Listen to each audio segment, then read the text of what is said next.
Assalamualaikum warahmatullahi wabarakatuh. Om Swastiastu, Namo Buddhaya, Salam Kebajikan, salam sejahtera bagi kita semua.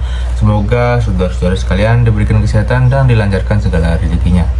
Baik, kembali lagi di channel Rizky Muhtadin. Sebelum lanjut, dimohonkan untuk saudara-saudara sekalian untuk menekan tombol like, subscribe, dan komen. Dan jangan lupa untuk dibantu share-nya untuk mendukung keberlanjutan dari channel Rizky Muhtadin. Terima kasih. Silahkan menonton. Rekor terburuk sepanjang sejarah. Rupiah anjlok dengan data 23 April kemarin. Rupiah menyentuh angka tertinggi yaitu 17.300. Bosong bayangkan sah. Ini para ekonom semuanya sudah prediksi. Bahkan ini bukan prediksi lah, ini sudah di depan mata dan sedang terjadi. Sedangkan target APBN itu yaitu rupiah 16.500. Ini sudah naik 800 perak pak. Tapi bosong jangan lihat 800 perak kecil. Karena setiap kenaikan 100 perak sah, subsidi BBM, utang luar negeri, dan harga impor itu semua membengkak. Dan bosong tahu yang harus bayar itu semua siapa? Katong semua warga Indonesia. Ini bukan soal harga naik sekawan dong. Ini nilai dan ancaman krisis. Akan ada kelangkaan BBM, kelangkaan LPG, plastik, kedelai. Karena apa? Karena jalur distribusi yaitu Selat Hormuz itu ditutup akibat perang Iran versus US. Dan bosong tahu yang lebih parah kosong deh. Investor asing itu mencabut dia saham itu 25 triliun. Ini sinyal sudah terlalu parah kawan gawat ini. Nah, buat ketong orang Kupang ini apa dia berarti? Semua harga pangan di pasar itu pasti akan naik dan akan menaik sangat tajam. Begitu dia dengar isu bahwa akan ada pemotongan gaji P3K dan ASN-nya lain yaitu gaji 13, TPP juga katanya sudah mau dipotong. Di sini beta omong semua nih kawan, bukan mau buat ketong semua panik ya. Tapi beta mau untuk ketong semua terus waspada karena ini sudah benar-benar terjadi. Yang pertama, saudara dong semua jangan belanja barang-barang yang sudah perlu dan bukan barang-barang primer. Karena ini situasi ini sudah diprediksi akan berlanjut berbulan-bulan sampai bahkan akhir tahun. Yang kedua, perbanyak tabungan, investasi semua bila perlu, tarik aset-aset yang sana perlu tuh pindah ke emas karena emas yang akan mampu melindungi nilai-nilai mata uang ketika ada inflasi besar-besaran, ada krisis di atas.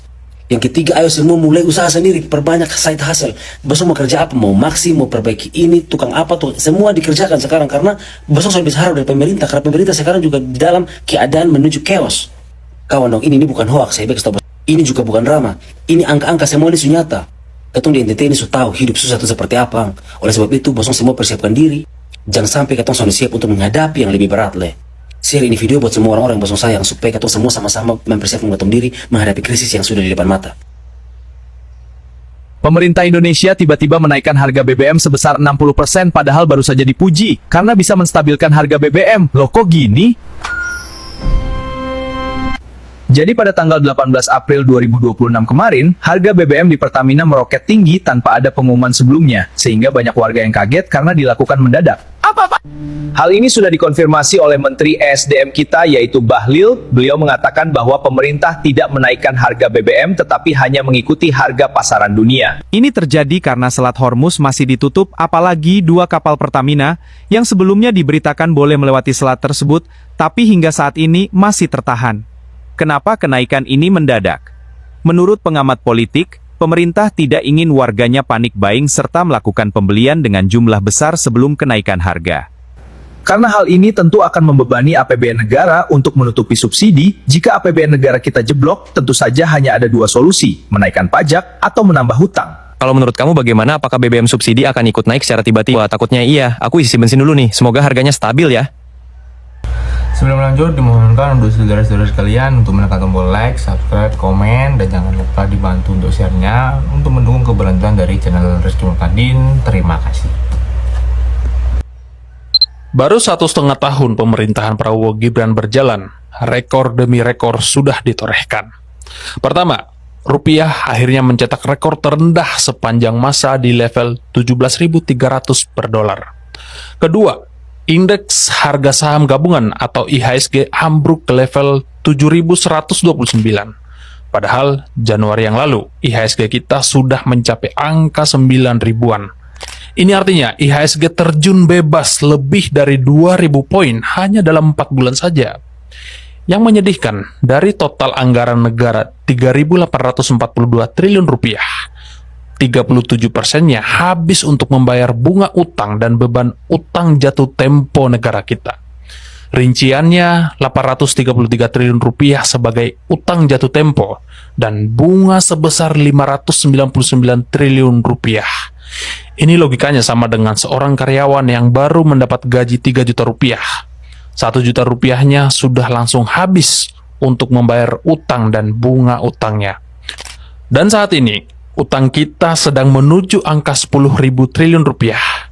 Angkanya memang masih ada di angka 9.637 triliun rupiah. Tapi jika tren ketergantungan utang dan gali lubang tutup lubang ini tidak diakhiri segera, bukan tidak mungkin, tahun 2026 ini, utang negara kita akan menyentuh angka 10.000 triliun rupiah. Belum lagi soal defisit APBN yang semakin tak terkendali. Per bulan Maret saja, APBN kita mengalami defisit 240 triliun rupiah. Karena belanja negara jauh melampaui pendapatan negara kita. Dan ini artinya, gembar-gembor efisiensi hanya sekedar omon-omon semata. Yang menyedihkan, cadangan kas negara kita hanya 120 triliun rupiah saja, atau setara dengan 2 minggu anggaran MBG saja.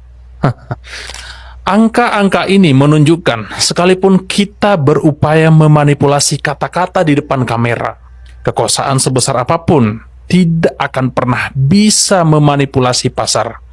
Kita harus akui, efisiensi hanyalah omon-omon jika proyek MBG dan Koperasi Desa Merah Putih tidak segera diefisiensikan untuk mengurangi beban fiskal kita.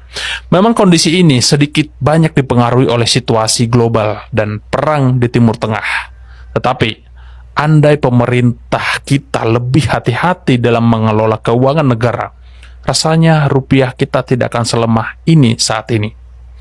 Tidak ada yang menginginkan krisis terjadi. Kita hanya ingin negara kita harus jujur agar rakyat siap dalam kondisi terburuk sekalipun.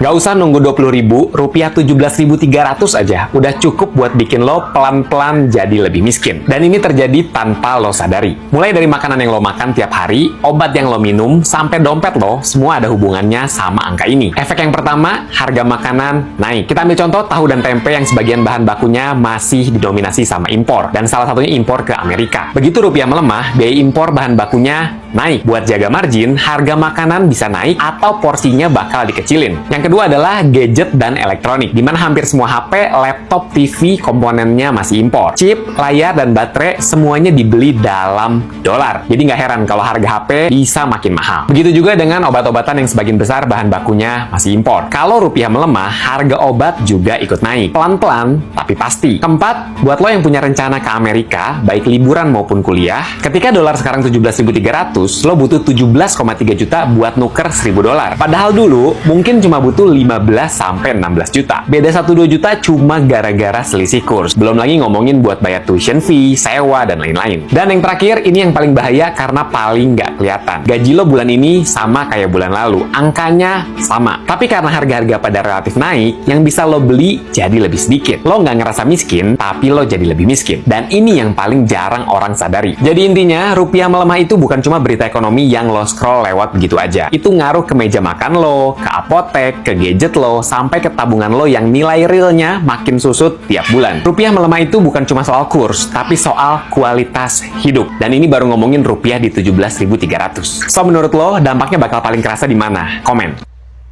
Rupiah melemah ke 17.200, 17.300 itu sesuatu fakta yang benar, tapi kalau kita menginterpretasikan pelemahan rupiah yang hanya 1%-an ini, bahwa Indonesia akan segera masuk ke suatu krisis, ke sesuatu fase yang berbahaya, itu adalah sesuatu interpretasi yang tidak menggunakan rasionalitas yang benar. Kenapa? Karena kalau kita lihat, yang namanya krisis kayak 1998, pelemahan rupiah itu bukan 1%, tapi ratusan persen. Jadi ini masih jauh banget nih, skala pelemahannya. Yang kedua, kita juga harus tahu dong, ada faktor eksternal juga. Dengan melambungnya harga minyak, Indonesia yang hari ini kita masih butuh impor banyak minyak, tentu kebutuhan negara kita menukarkan ke US dollar untuk membeli minyak yang harganya sudah melonjak tersebut, itu jadi meningkat. Makanya permintaan US dollar meningkat. Itu salah satu faktor yang menyebabkan rupiah itu melemah. Jadi bukan murni faktor fundamental dalam negeri. Yang ketiga, mata uang melemah itu bukan buruk di semua sisi. Kenapa? Di sisi barang-barang impor, itu memang akan terasa lebih mahal kita membelinya. Tapi, di sisi barang-barang kita yang ekspor, barang-barang kita akan terasa lebih murah di negara tujuan. Alhasil, barang-barang kita bisa lebih kompetitif, volume penjualannya bisa naik, neraca dagang kita itu berpotensi naik juga kalau ada pelemahan mata uang. Ini yang jarang orang bahas. Karena Cina sendiri, waktu lagi masa pertumbuhan ekonominya gila-gilaan, justru dituduh memanipulasi mata uangnya bukan diperkuat, tapi diperlemah. Kenapa? Supaya barang-barang Cina di negara luar itu terasa sangat murah. Karena mata uang mereka diduga dimanipulasi supaya lebih rendah. Jadi tenang aja, secara fakta, pelemahan rupiah kali ini jauh sekali dari krisis 98. Itu pun salah satu dorongannya adalah faktor eksternal yang mana harga minyak dunia meroket. Dan tenang aja, pelemahan mata uang itu yang jarang orang paham, itu nggak selalu merugikan. Untuk barang-barang ekspor, justru berpotensi menguntungkan. Baik, saudara-saudara sekalian, itu dia informasi berita yang dapat kami sampaikan. Terima kasih telah menonton channel ini. Dimohonkan untuk menekan tombol like, subscribe, dan komen, serta dibantu untuk share-nya untuk mendukung keberlanjutan dari channel Rizky Muhtadin. Nantikan berita informasi selanjutnya, dan tetap dukung channel kami. Terima kasih.